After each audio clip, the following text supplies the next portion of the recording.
नमस्कार, आप देख रहे हैं 4 PM न्यूज नेटवर्क। मैं हूं आपके साथ आयुष मिश्रा। लोकसभा चुनाव 2024 को लेकर सियासी बिसात बिछाई जाने लगी है। केंद्र की मोदी सरकार को सत्ता से हटाने के लिए विपक्षी इंडिया गठबंधन ने रणनीति बनानी तेज कर दी है। इसी सिलसिले में बीते मंगलवार को दिल्ली में इंडिया गठबंधन की चौथी बैठक हुई। इस बैठक में यूपी के कई सियासी दलों के नेताओं ने हिस्सा लिया।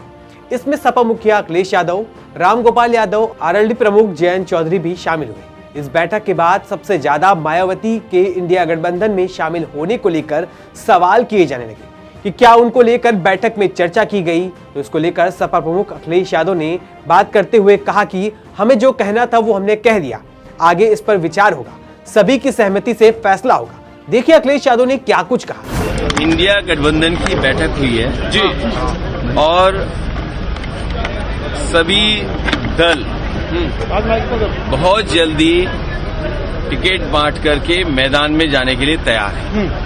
सहमति बन गई। बहुत जल्दी सीटें डिस्ट्रीब्यूट होंगी और हम सब लोग जनता के बीच में दिखाई देंगे। क्या बीएसपी के साथ, क्या आप लोग बीएसपी के साथ भी कोई गठबंधन करेंगे? क्या इसको लेकर भी अंदर चर्चा की गई? फिर रिपीट करो। क्या बीएसपी के साथ आप लोग गठबंधन करेंगे? इसको लेकर कोई चर्चा की गई? समाजवादी पार्टी को जो पक्ष रखना था जी, वो अंदर इंडिया गठबंधन के जितने दल हैं उनके बीच में रखा है।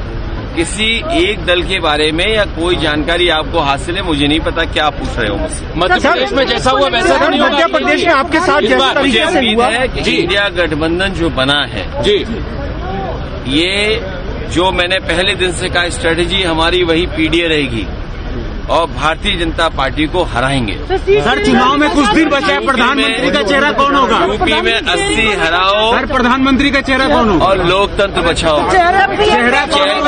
देखिए, प्रधानमंत्री के चेहरे से बड़ी बात यह है कि लोकतंत्र का मंदिर कहने वाली जगह पर लगातार सांसदों को बाहर निकाला जा रहा है जी। क्या ये सामान्य बात है? भारतीय जनता पार्टी कोई बात सुनना नहीं चाहती, न देखना चाहती है। चरम सीमा पर महंगाई है, किसान की आय दोगुनी अभी तक नहीं हुई। ये तमाम वो सवाल है जो हमें जनता के बीच में ले जाने। यूपी ने आपको, क्या कांग्रेस ने आपको आश्वासन दिया है कि आपको सम्मानजनक सीटें दी जाएंगी? 80 हराएगा, 80 हराएंगे।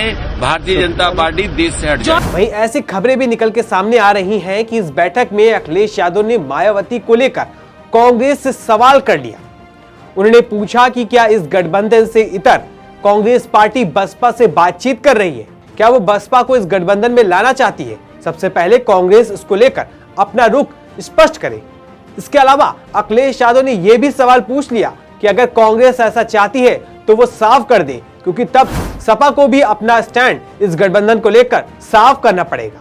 बताया जा रहा है कि अखिलेश यादव के इन सवालों का जवाब कांग्रेस की तरफ से दिया गया और इसके साथ ही बसपा को लेकर कांग्रेस ने अपना रुख भी साफ कर दिया। बताया गया है कि उत्तर प्रदेश में बसपा के साथ गठबंधन का कोई इरादा नहीं है और कांग्रेस पार्टी अखिलेश यादव के नेतृत्व में ही उत्तर प्रदेश में इंडिया गठबंधन के बैनर के तले चुनाव लड़ेगी। वहीं इंडिया गठबंधन की बैठक के कुछ ही घंटों बाद 2 तस्वीरें सोशल मीडिया पर काफी तेजी से वायरल होने लगी। इन तस्वीरों को लेकर सियासी गलियारियों में एक बार फिर चर्चा तेज होने लगी। क्या यूपी में इंडिया गठबंधन ने मायावती की काट निकाल ली है? दरअसल ऐसा इसलिए क्योंकि इंडिया गठबंधन की बैठक के बाद आजाद समाज पार्टी के राष्ट्रीय अध्यक्ष चंद्रशेखर ने एनसीपी के मुखिया शरद पवार और उनकी बेटी सांसद सुप्रिया सुले से मुलाकात की और इसकी तस्वीरें सोशल मीडिया अकाउंट एक्स पर पोस्ट करी। इसके साथ ही उन्होंने लिखा कि आज लोकप्रिय राजनेता श्रद्धेय शरद पवार और सुप्रिया सुले से दिल्ली में उनके आवास पर मुलाकात हुई। मुलाकात में देश की राजनीति पर गंभीर चर्चा हुई और पवार साहब से मार्गदर्शन प्राप्त। तो इन 2 तस्वीरों के सामने आने के बाद सियासी सरगर्मी एक बार फिर जोर पकड़ने लगी कि इंडिया गठबंधन में मायावती की जगह चंद्रशेखर को दलित चेहरे के तौर पर आगे किया जा सकता है। हालांकि यहाँ एक बात और गौर करने वाली ये भी है, चंद्रशेखर इंडिया गठबंधन का हिस्सा होते हैं तो इससे वो कम से कम 2 सीटों को लेकर अपनी दावेदारी पेश कर सकते हैं, जिससे आरएलडी को कुछ नुकसान भी हो सकता है। गौरतलब है कि साल 2022 के यूपी विधानसभा चुनाव के दौरान चंद्रशेखर और सपा के बीच गठबंधन की चर्चाएं जोर पकड़ने लगी थी। अखिलेश यादव और चंद्रशेखर के बीच मुलाकात भी हुई थी, लेकिन सीटों को लेकर बात नहीं बनने के कारण गठबंधन नहीं हो पाया। लेकिन अब 2024 लोकसभा चुनाव में जब विपक्ष एकजुट होकर इंडिया गठबंधन के बैनर के तले चुनाव लड़ने को तैयार है, तब बसपा मुखिया मायावती ने यूपी में अकेले दम पर चुनाव लड़ने की बात कही है। लेकिन इस बीच चंद्रशेखर की शरद पवार से मुलाकात को लेकर एक बार फिर से चर्चा जोर पकड़ने लगी है कि क्या चंद्रशेखर इंडिया गठबंधन में शामिल हो सकते हैं और इसके जरिए इंडिया गठबंधन मायावती की काट निकालने जा रहा है। तो क्या कुछ होता है देखना होगा आगे, ये तो आने वाला वक्त ही बताएगा। तब तक के लिए बने रहिए 4PM के साथ। इस खबर में बस इतना ही। धन्यवाद।